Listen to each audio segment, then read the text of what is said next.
Hello friend, स्वागत है आप सभी का अपने चैनल आज क्लास में। अगर आप लोग भी मैट्रिक बोर्ड परीक्षा 2024 की तैयारी कर रहे हैं तो आज के इस क्लास में विज्ञान के हम 20 ऑब्जेक्टिव क्वेश्चन देंगे और आपको 20 के 20 क्वेश्चन सॉल्व करना है। अगर आप लोग 20 क्वेश्चन सॉल्व करते हैं और आप लोगों का 15 प्लस ऑब्जेक्टिव प्रश्न सही होता है, यानी 15 से अधिक ऑब्जेक्टिव क्वेश्चन सही होता है, तो समझ जाइए आपकी तैयारी काफी अच्छी चल रही है। और फाइनल बोर्ड परीक्षा के दिन तक आपको क्या करना है, बिल्कुल ऐसी तैयारी करते रहना है ताकि जो हम लोगों का टारगेट है 480 प्लस नंबर लाने का, वो एकदम इजीली हम लोग हासिल कर सके। और जिन भी बच्चों का नंबर 15 से कम आता है तो उनको क्या करना है, अभी तैयारी करने की जरूरत है। 1-2 घंटा समय आप लोगों को क्या करना है, जितना पढ़ रहे हैं उससे 1-2 घंटा समय आपको और बढ़ा देना है पढ़ाई में, ठीक है। जिनका 15 से कम नंबर आता है और जिनका 15 प्लस नंबर आया है तो समझ जाइए आप जो तैयारी कर रहे हैं बिल्कुल सही है और आपको कम से कम 6 घंटा पढ़ना है ताकि आपको काफी अच्छा नंबर आए।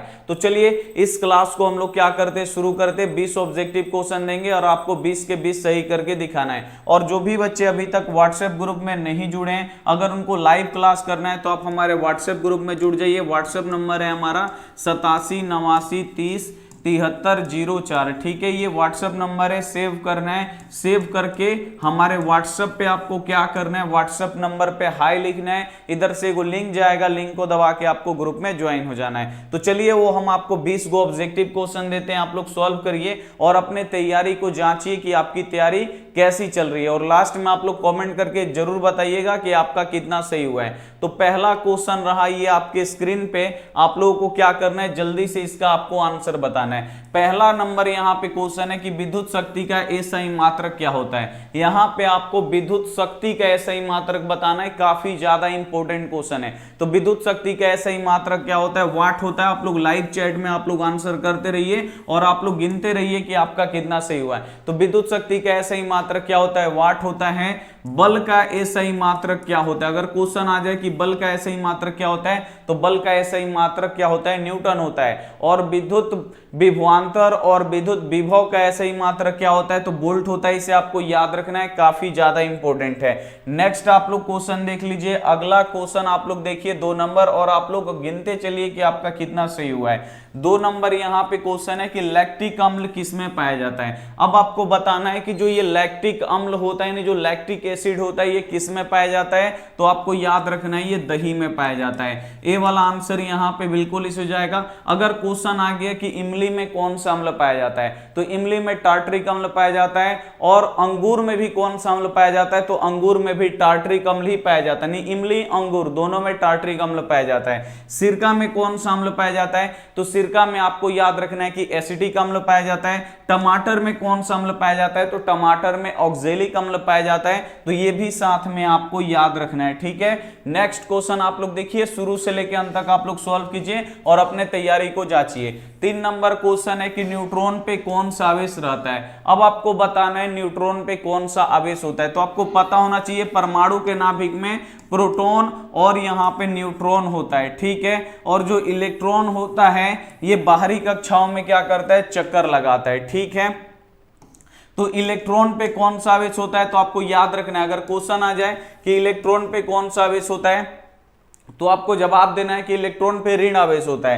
प्रोटॉन पे कौन सा आवेश होता है, धन आवेश होता है। और न्यूट्रॉन पे कोई भी आवेश नहीं होता है, ये आवेशहीन होता है, इसे आपको याद रखना है। तो वही बोल रहा है कि न्यूट्रॉन पे कौन सा आवेश होता है तो न्यूट्रॉन पे कोई भी आवेश नहीं होता है, ये आवेशहीन होता है। डी वाला आंसर बिल्कुल इस हो जाएगा। अगर क्वेश्चन देगा कि परमाणु के नाभिक में क्या होते हैं, यानी परमाणु के नाभिक में कौन उपस्थित होते हैं तो प्रोटॉन और न्यूट्रॉन होते हैं, इसे आपको याद रखना है। आप लोग गिनते चलिए कितना मेरा सही हो रहा है। अगला क्वेश्चन यहाँ पे देखिए, क्वेश्चन नंबर बाबू 4 है कि बैटरी अम्ल है। अब आपको बताना है कि बैटरी में जो बाबू हम लोग एसिड डालते हैं उस एसिड का नाम क्या है। तो बैटरी वाला एसिड कौन सा है तो आपको याद रखना है सांद्र H2SO4। H2SO4 को क्या बोलते हैं बाबू तो सल्फ्यूरिक अम्ल बोलते हैं, इसे आपको याद रखना है H2SO4। और ये प्रबल अम्ल होता है, इसे आपको याद रखना है। और इसे जो बैटरी होता है ना बाबू बड़ा वाला, उसी बैटरी में हम लोग क्या करते हैं, कार का जो बैटरी होता है या घर में इन्वर्टर का बैटरी होता है उसमें यही एसिड होता है H2SO4। हार्ड एसिड होता है, मजबूत एसिड होता है, प्रबल एसिड होता है, इसे आपको याद याद रखना है। और जो HCl अम्ल है बाबू, ये हमारे पेटों में बनता है और ये क्या करता है, भोजन को पचाने में सहायक होता है, इसे आपको याद रखना है। नेक्स्ट क्वेश्चन आप लोग देखिए, अगला क्वेश्चन है यहाँ पे देखिए 5 नंबर क्वेश्चन है, प्राणियों के शरीर में कितना प्रतिशत जल पाया जाता है। इसमें बच्चे कंफ्यूजन में रहते हैं, कोई बोलता है 60%, 65%, 70%, तीनों में बच्चे कंफ्यूजन रहते हैं, उनके मन में कंफ्यूजन रहता है। तो कंफ्यूजन आज से आप लोग निकाल दीजिए। प्राणियों के शरीर में कितना प्रतिशत जल होता है, तो 65% जल होता है। सी वाला आंसर यहाँ पे बिल्कुल ही हो जाएगा। और पृथ्वी पर कितना प्रतिशत जल है, तो आपको याद रखना है पृथ्वी पर 71% जल है, इसे आपको याद रखना है। और 29% क्या है, भूमि है, इसे भी आपको याद रखना है। पृथ्वी पर देखिए 71% जल है, इसी के कारण पृथ्वी कैसा दिखाई देता है दूर से, तो पृथ्वी कैसा दिखाई देता है, नीला दिखाई देता है, इसीलिए पृथ्वी को नीला ग्रह भी कहा जाता है, इसे आपको याद रखना है। नेक्स्ट क्वेश्चन आप लोग देखिए, अगला क्वेश्चन है यहाँ पे 6 नंबर क्वेश्चन है, लेंस में फोकसों की संख्या होती है। अब आपको बताना है कि लेंस में कितने फोकस होते हैं। तो कोई भी लेंस ले लीजिए, हम यहाँ पे उत्तल लेंस लेते हैं और यहाँ पे ये प्रधान अक्ष हो गया, एक यहाँ पे देखिए फोकस होगा, एक इधर फोकस होगा, एक इधर वक्रता केंद्र होगा, एक इधर वक्रता केंद्र होगा, ठीक है। तो जब भी क्वेश्चन देगा कि लेंस में फोकसों की संख्या कितनी होती है, तो लेंस में एक इधर फोकस, एक इधर फोकस, यानी 2 फोकस होता है, इसे आपको याद रखना है। ए वाला आंसर बिल्कुल इस हो जाएगा। अगर क्वेश्चन देगा कि लेंस में वक्रता केंद्र कितने होते हैं, तो लेंस में वक्रता केंद्र भी कितने होते हैं, 2 होते हैं, इसे आपको याद रखना है। लेकिन यही आप लोग दर्पण अगर लीजिएगा, मान लीजिए ये हम अवतल दर्पण लेते हैं, तो इधर क्या होगा, एगो फोकस होगा, एगो वक्रता केंद्र होगा, आपको याद रखना है, इधर नहीं होता है। दर्पण में क्या होगा बाबू, एगो फोकस होगा, एगो वक्रता केंद्र होगा। लेकिन लेंस में क्या होगा, 2 फोकस होगा, 2 वक्रता केंद्र होगा, इसे आपको याद रखना है। याद रहेगा आप लोग, सही। चलिए आप लोग गिनते चलिए, आप लोगों का कितना सही हुआ है। अगला क्वेश्चन देखिए 7 नंबर के, निम्न में से कौन अधातु है। अब इसमें से आपको पहचानना है बाबू कि इसमें से कौन अधातु है। तो इसमें अधातु कौन सा है, तो सोना धातु होता है, चांदी धातु होता है, तांबा धातु होता है। लेकिन जो हीरा होता है, हीरा में चमक पाया जाता है, लेकिन हीरा क्या होता है, अधातु होता है और ये कार्बन का अप्रूफ होता है, ठीक है। क्वेश्चन आता है कि हीरा किसका अप्रूफ है, तो कार्बन का अप्रूफ है। और क्वेश्चन आता है कि दुनिया का सबसे कठोरतम पदार्थ कौन सा है, तो हीरा है। कार्बन का शुद्ध रूप क्या है, ये भी क्वेश्चन आता है। तो कार्बन का शुद्ध रूप कौन सा है, हीरा है, इसे आपको याद रखना है। या क्वेश्चन ऐसे भी आ जाता है कि कौन अधातु होते हुए भी धातु की तरह चमकता है, तो आपको याद रखना है हीरा अधातु होते हुए भी धातु की तरह चमकता है, इसे आपको याद रखना है। याद रहेगा। चलिए नेक्स्ट क्वेश्चन हम लोग देखते हैं। अगला क्वेश्चन है यहाँ पे 8 नंबर है बाबू, अम्ल क्षार के परिरक्षण के लिए किसका उपयोग किया जाता है। यानी अम्ल क्षार का पता लगाने में हम किसका प्रयोग करते हैं, तो अम्ल क्षार का पता लगाने के लिए हम लोग लिटमस पत्र का उपयोग करते हैं। किसका करते हैं, लिटमस पत्र का उपयोग करते हैं, इसे आपको याद रखना है। और लिटमस पत्र बाबू किससे निकलता है, तो ये आपको याद रखना है, लाइकेन से निकलता है। लिटमस पत्र किससे निकलता है, लाइकेन से निकलता है। क्वेश्चन ये भी आता है बाबू कि लिटमस, जो ओरिजिनल लिटमस पत्र होता है वो किस रंग का होता है, तो बैगनी कलर का होता है, इसे आपको याद रखना है। और जो अम्ल होता है आपको याद रखना है, अम्ल क्या करता है कि ये नीला लिटमस पत्र को, आपको याद रखना है, अम्ल जो होता है ये नीले लिटमस पत्र को लाल कर देता है, इसे आपको याद रखना है। और जो क्षार होता है ये क्या करता है, तो ये लाल लिटमस पत्र को क्या कर देगा, नीला कर देगा। ये भी क्वेश्चन आता है बोर्ड परीक्षा में कि नीले लिटमस पत्र को लाल कौन करता है, अम्ल करता है, लाल लिटमस पत्र को नीला कौन करता है, तो क्षार करता है। इसे भी आपको क्या रखना है, याद रखना है, काफी ज्यादा इंपॉर्टेंट है, ठीक है, याद रहेगा। अगला क्वेश्चन देखिए, अगला क्वेश्चन है बाबू यहाँ पे 9 नंबर की धातुएं इलेक्ट्रॉन का क्या करती हैं, त्याग करती हैं कि ग्रहण करती हैं कि दोनों करती हैं। तो जो धातुएं होती हैं आपको याद रखना है, ये इलेक्ट्रॉन का क्या करती हैं, हमेशा त्यागती हैं, यानी दूसरों को देती हैं। धातु के अंतिम कक्षा में 1 2 और 1 2 या 3 इलेक्ट्रॉन होता है, तो ये जो इलेक्ट्रॉन है बाबू इसको क्या करती है, त्यागती है, दूसरों को देती है। तो आपको हमेशा याद रखना है कि जो धातुएं हैं ये इलेक्ट्रॉन का त्याग करती हैं, बी वाला आंसर बिल्कुल इस हो जाएगा। और जो अधातु होते हैं, अधातु क्या करते हैं, आपको याद रखना है, जो अधातु होते हैं ये इलेक्ट्रॉन को ग्रहण करते हैं। और अधातु के बाह्यतम कक्षा में कितने इलेक्ट्रॉन होते हैं, तो 5 6 या 7 इलेक्ट्रॉन होते हैं, इसे आपको याद रखना है। इसको अष्टक बनाना होता है, यानी इसको 8 करना होता है। तो ये क्या करेगा, इसके पास 5 इलेक्ट्रॉन है, 3 किसी से लेगा तो ये लेता है। इसके पास 6 है, 8 बनना है तो ये 2 इलेक्ट्रॉन लेगा। इसके बाद 7 है, अगर अष्टक प्राप्त करना है तो इसको 1 इलेक्ट्रॉन दूसरे से लेना पड़ता है, ठीक है। तो आपको याद रखना है धातु इलेक्ट्रॉन का त्याग करती हैं और जो अधातु होती हैं वो इलेक्ट्रॉन को ग्रहण करती हैं, इसे आपको याद रखना है, याद रहेगा। नेक्स्ट क्वेश्चन आप लोग देखिए, अगला क्वेश्चन है बाबू यहाँ पे 10 नंबर की एलपीजी का मुख्य घटक क्या होता है, यानी एलपीजी में क्या होता है। तो जैसे सीएनजी अगर पूछे कि सीएनजी का मुख्य अवयव क्या होता है, गोबर गैस का मुख्य अवयव क्या होता है और बायोगैस का मुख्य अवयव क्या होता है, तो ये सभी का एक एक मुख्य अवयव होता है मीथेन, आपको याद रखना है। गोबर गैस हो गया, बायोगैस हो गया, सीएनजी हो गया, इस सभी का एक एक अवयव है और वो क्या है, मीथेन। लेकिन अगर एलपीजी का पूछेगा यानी लिक्विफाइड पेट्रोलियम गैस का पूछेगा जो हमारे घरों में होता है, उसका मुख्य बाबू अवयव क्या होता है, तो आपको याद रखना है उसका मुख्य अवयव ब्यूटेन होता है, इसे आपको याद रखना है। और एलपीजी होता है बाबू ये किसका मिश्रण होता है, तो आपको याद रखना है ये बीपी का मिश्रण होता है। किसका होता है, बी प्लस पी का, बीपी का ये क्या होता है, मिश्रण। बी का मतलब ब्यूटेन और पी का मतलब प्रोपेन, यानी ये ब्यूटेन और प्रोपेन से मिलकर बना होता है, इसे आपको याद रखना है एलपीजी। और एलपीजी बाबू गंधहीन गैस है, इसमें गंध नहीं पाया जाता है, तो इसमें गंध के लिए हम क्या मिलाते हैं, तो इथाइल मार्केप्टॉन मिलाते हैं, इसे आपको याद रखना है, याद रहेगा। और आप लोग ध्यान से देखते चलिए, ज्यादा क्वेश्चन नहीं है, आप लोग लास्ट तक पढ़िए, बताइए कितना सही हुआ है। अगला क्वेश्चन देखिए, ऑक्सीजन के 2 परमाणुओं के बीच में कितने आबंध होते हैं। मोस्ट वीवीआई क्वेश्चन पूछा जाता है बोर्ड परीक्षा में।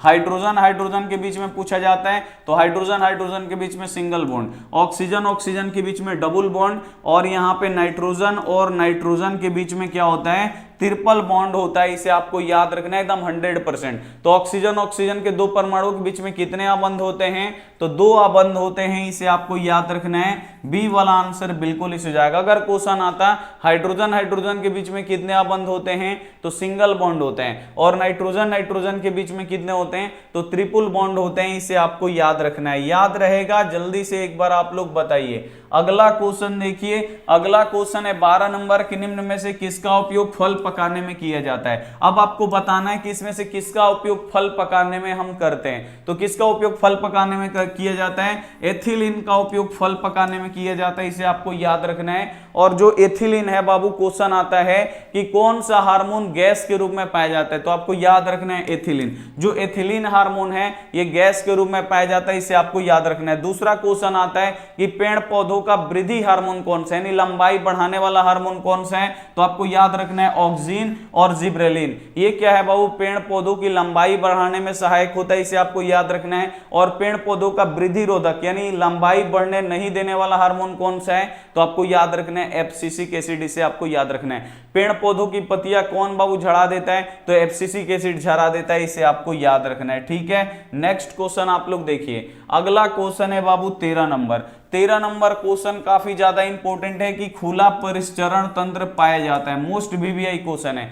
कॉकरोच से भी क्वेश्चन आता है कि खुला परिचरण तंत्र किस में पाया जाता है, तो खुला परिचरण तंत्र किस में पाया जाता है, कॉकरोच में पाया जाता है। यहाँ पे सी वाला आंसर बिल्कुल इस हो जाएगा। उसके बाद बाबू क्वेश्चन आता है कि किस में हीमोग्लोबिन नहीं होता है, तो ऑप्शन में एक होता है कॉकरोच।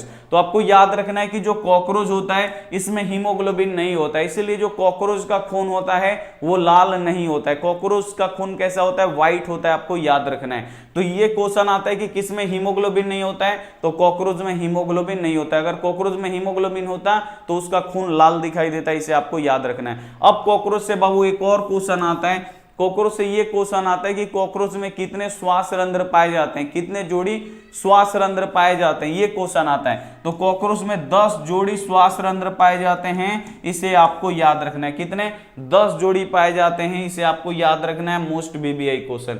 अगला क्वेश्चन आप लोग देखिए, अगला क्वेश्चन है यहाँ पे 14 नंबर कि लार में कौन सा एंजाइम पाया जाता है। तो लार में क्या पाया जाता है, जल्दी से कमेंट करके बताइए।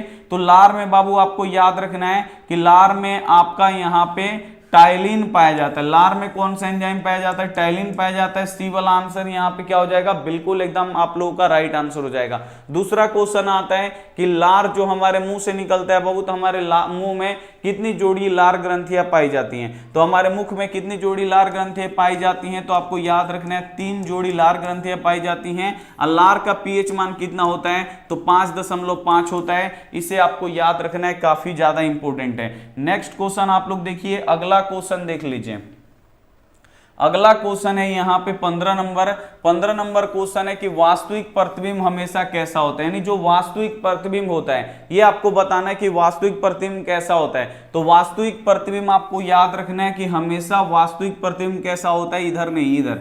वास्तविक प्रतिबिंब हमेशा कैसा उल्टा होता है, इसे आपको याद रखना है। बी वाला आंसर बिल्कुल इसे जाएगा। और जो काल्पनिक प्रतिबिंब होता है इसे आपको याद रखना है। जो काल्पनिक प्रतिबिंब है यह हमेशा सीधा होता है। और वास्तविक प्रतिबिंब को हम क्या कर सकते हैं? पर्दे पे उतार सकते हैं, लेकिन जो काल्पनिक प्रतिबिंब होता है इसे हम पर्दे पर नहीं उतार सकते हैं, इसे आपको याद रखना है। नेक्स्ट क्वेश्चन आप लोग देखिए। अगला क्वेश्चन है बाबू यहाँ पे 16 नंबर क्वेश्चन है कि स्वपोषी पोषण के लिए क्या आवश्यक है। अब यहाँ पे आपको बताना है कि स्वपोषी पोषण के लिए क्या आवश्यक है। स्वपोषी पोषण किस में होता है? तो हरे पेड़ पौधों में होता है। और हरे पेड़ पौधे स्वपोषी पोषण के कारण ही अपना क्या करते हैं?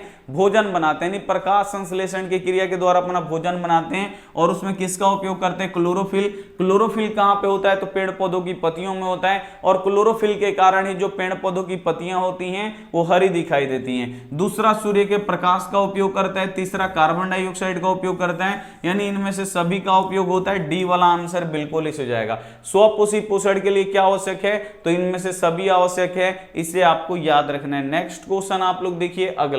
अगला क्वेश्चन है बाबू यहाँ पे 17 नंबर क्वेश्चन है कि चीनी का रासायनिक सूत्र क्या होता है। अब यहाँ पे आपको बताना है कि जो चीनी होता है, चीनी का रासायनिक सूत्र क्या होता है। जो हम लोग शुगर खाते हैं तो चीनी का रासायनिक सूत्र क्या होता है? C12H22O11 होता है, इसे आपको याद रखना है। बी वाला आंसर बिल्कुल इसे जाएगा। और ग्लूकोज का रासायनिक सूत्र क्या होता है? तो ग्लूकोज का रासायनिक सूत्र आपको याद रखना है C6H12O6 होता है। दोनों के दोनों क्वेश्चन बोर्ड परीक्षा में आता है, आपको याद रखना है। ये ग्लूकोज का रासायनिक सूत्र होता है और ये चीनी का रासायनिक सूत्र होता है, इसे आपको याद रखना है। मोस्ट VBI क्वेश्चन है। अगला क्वेश्चन आप देखिए।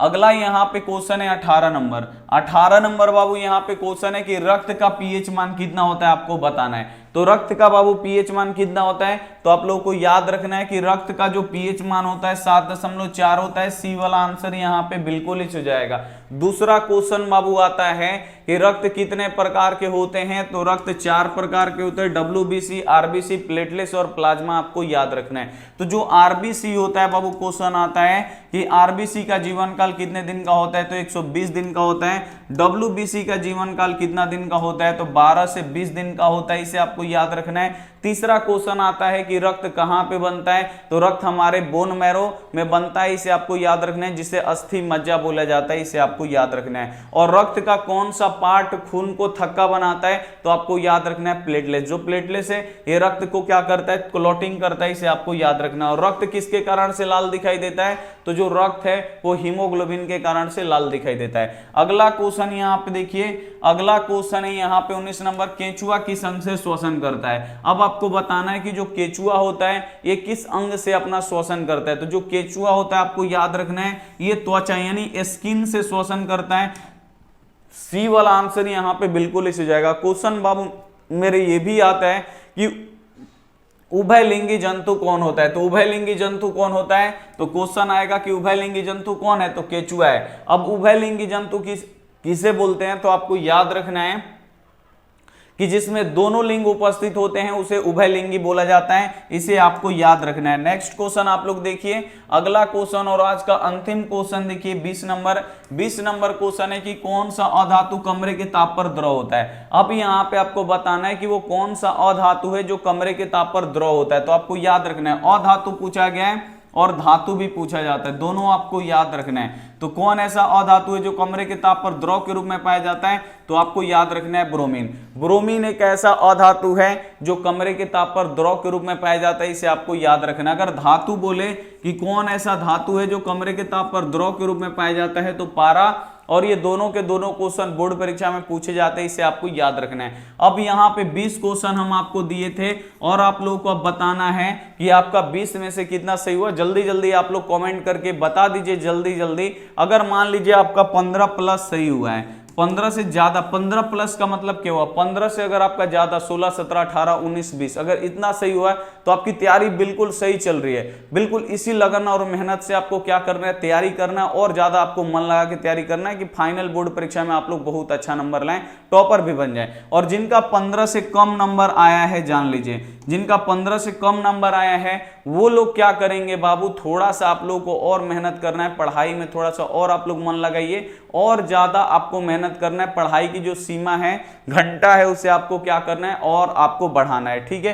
तो कमेंट करके आप लोग जल्दी जल्दी बता दीजिए कि आपका कितना सही हुआ है। सभी बच्चे कमेंट में एक बार बताएंगे ईमानदारी पूर्वक। ठीक है, लाइव क्लास करना है तो व्हाट्सएप नंबर दिए हैं, शुरू में आप लोग जुड़ जाइए। टेलीग्राम ग्रुप में जुड़ना है तो टेलीग्राम ग्रुप पे आप लोग सर्च कीजिए ask class official, ASKCLASS, ask class official लिख दीजिए, आ जाएगा, उसमें आप लोग ज्वाइन हो जाइए। ऑनलाइन टेस्ट होता है, लाइव क्लास होता है, पीडीएफ नोट्स आपको दिया जाता है, तो आप लोग क्या कर सकते हैं, हमारे व्हाट्सएप ग्रुप में जुड़ सकते हैं, पढ़ाई भी कर सकते हैं। ठीक है, और मिलिए शाम को यहाँ पे 6 बजे त्रिकोणमिति का सब्जेक्टिव का क्लास होगा, तो आप लोग जरूर जुड़िएगा। अगर दिक्कत होगा त्रिकोणमिति में तो आज से आपका दिक्कत क्या हो जाएगा, खत्म हो जाएगा। शाम 6 बजे आप लोग जरूर जुड़िए।